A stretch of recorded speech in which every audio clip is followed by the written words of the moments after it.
Shane Bitney-Crone is here tonight. Shane, can you come up?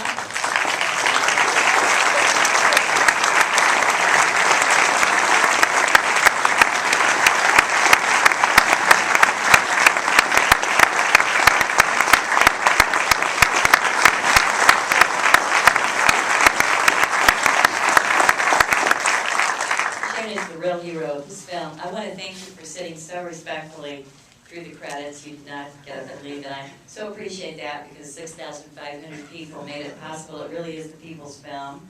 We raised the money on Kickstarter. I think we're still the most heavily funded documentary ever. We broke the record on Kickstarter. There was so much response to Shane's YouTube video. So we're just proud to be at Tribeca. We barely got it finished. We just started this documentary 10, 11 months ago. We started in my office in California, and here we are at Tribeca, so that's got to be some kind of record too. We really had the pedal to the metal because we wanted this movie to hit just as the Supreme Court was getting these very important cases about human rights, and we feel this is the seminal human rights issue of our era.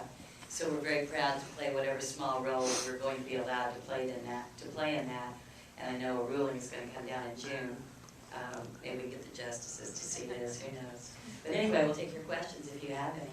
And Shane, did you want to say anything about the Hey, you may have questions for Shane. Does anybody have a question?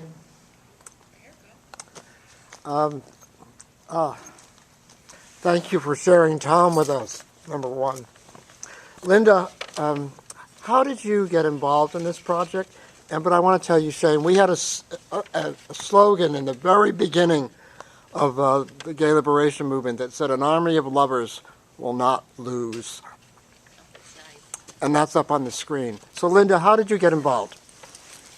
Well, in regard to what you just said, I totally agree with that. I think all of the arguments have been made, and all of the intellectual arguments, all of the religious arguments, all of the philosophical arguments. It's like abortion. Everybody's entrenched. Everybody thinks they've made up their mind. But I think the only thing that will move people now is going to come from cinema. So I wanted to get involved in this because I had met Shane and Tom at a wedding, coincidentally, a few years before Tom died. We had a mutual friend. They sat at my table. I did not know them. I fell in love with them that night. I thought they were the most charming, winning couple. And I remember saying to my husband on the way home, gee, I really hope they do get married someday because there was something special there. There was a real connection. Then, I found out that Tom died, which I was devastated about, even though I didn't know him well. I just saw the promise of their love, and then I heard how he was treated. Then I saw the YouTube video, so I called him, and Shane came in to my office, and I had only done political documentaries. I did all of President Clinton, by the way, introduced. You're at the next screening, he introduced the film the first night here. We were very proud of that. I made all of President Clinton's films, starting with The Man from Hope, In a Place Called America, and Legacy. I joked with him that, Shane had more material. He had desolation, no sympathy, no compassion. So I kept that feeling with me, and I could not believe when I got involved with Shane and read the emails that he was getting and all the hate that was out there, that same hatred, that same prejudice was still going on. So that really fueled me to be involved. Thank you. Anybody else? Yes.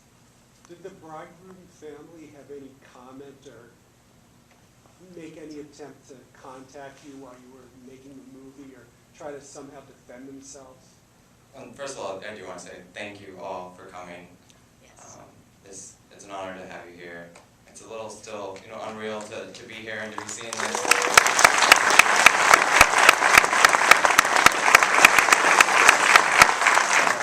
But to answer your question, Linda and I both felt strongly that we wanted them to be a part of the film, and we reached out to them, and numerous times, and we haven't heard from them, and so.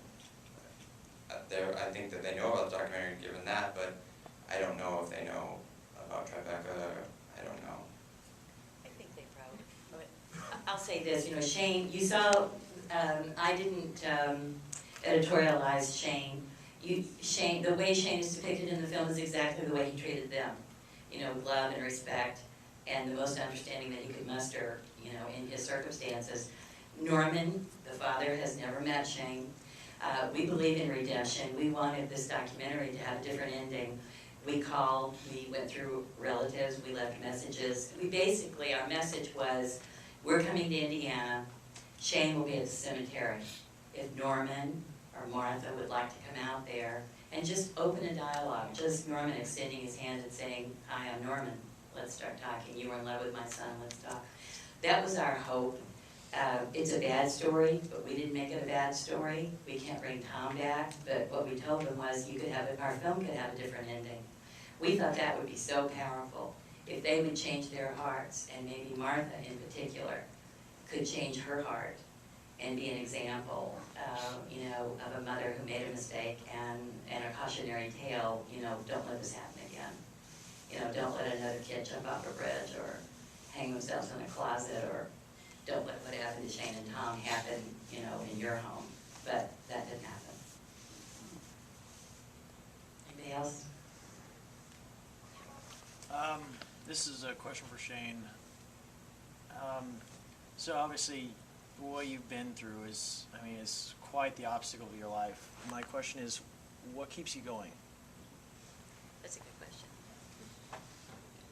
I have to say, Tom, I think that I owe it to him just to keep going on and just trying to find the strength. And I feel like after I posted the YouTube video and I heard from thousands of people from all over the world, I've found a lot of strength, and just from people that I've never even met before. So just to see the response from the YouTube video, and just to see the response from even the first screening, it does give me a lot of strength. And I just feel like I just gotta keep going, one day at a time. I think the film also has kept you going. Yeah. He's had a purpose. Well, yes, after the YouTube video and I'm making this film, I feel like I'm in a much better place, and I feel like making this film was a healing process. And it was hard at times. Sometimes she'd be in the edit room and she'd be watching all my videos of me crying, and then she would come in the other room where I was and check on me to make sure I'm okay. We lost several editors who just could not take the grief videos. It's probably the largest collection I've ever heard of human grief.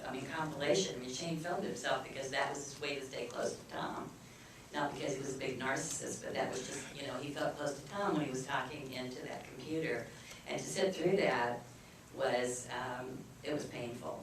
It was very depressing. And I admire his bravery. He really turned over his life to us. And he had to sit there every day and relive the most tragic parts of this film. We might be working for a month on the day Tom died. And how he could come to work, and be around that day after day, I don't know. But he's a very brave kid. And I just want to introduce Alex from the film. She's here.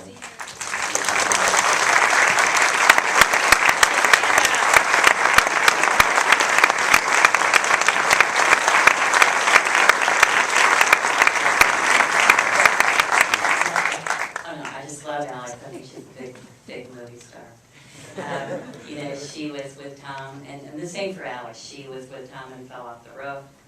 She's had to carry that with her. She's had to expose all of this and relive that over and over and over, and she's just beautiful inside now. Thank you, Alex, for being here. Over here. There's one in the middle. Yeah, I have two questions. Is this film like a closure for you? And what happened to the little dog? You're the third person to ask me about the dog. Justin Bobby, he is, was at a pet hotel for a couple He's days. alive and well. He's with my dog. No, I have some friends that are watching him, and so yeah, I was able to keep Justin, and I'm so happy that I have him, because especially right after following Tom's accident, just having him there was really comforting. But they were with us all during editing. Oh yeah, Justin he was there And Charles Blood every day. I wanted to bring him, but I didn't maybe think it was appropriate. So is it closure for you?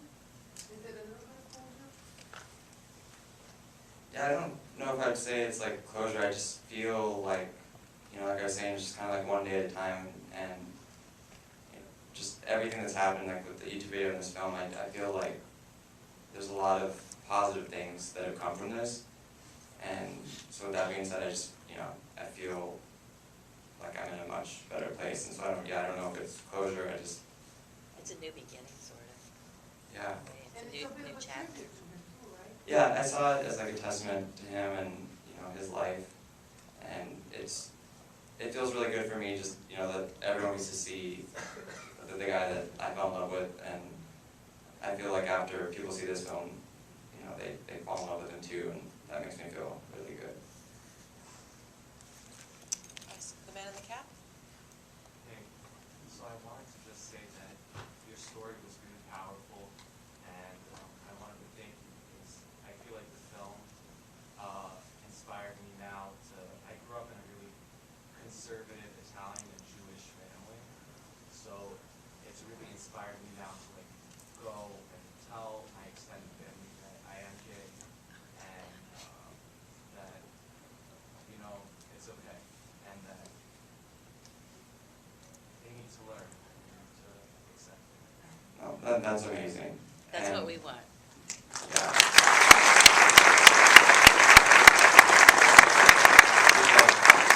Hearing things like that, like, it just, it's so touching, but it just, again, it provides so much strength, and it makes me want to just keep telling this story.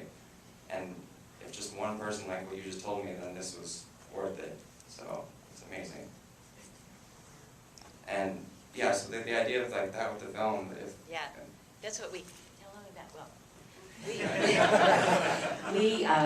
this was our hope, that this would happen, and we know it's occurred because we've gotten a lot of messages on the internet. We hope all of you will tweet about it and spread the word. You saw all the emails about Shane's YouTube video, but there's so many gay people overseas that we've heard from who are in much more dire straits than gays in the United States.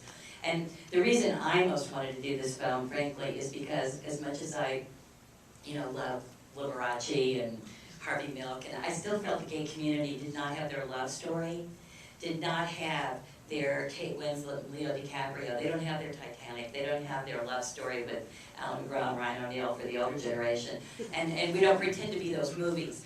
But this is a gay love story that shows heterosexuals. It's not different, look at this couple. Who wouldn't want to be this couple?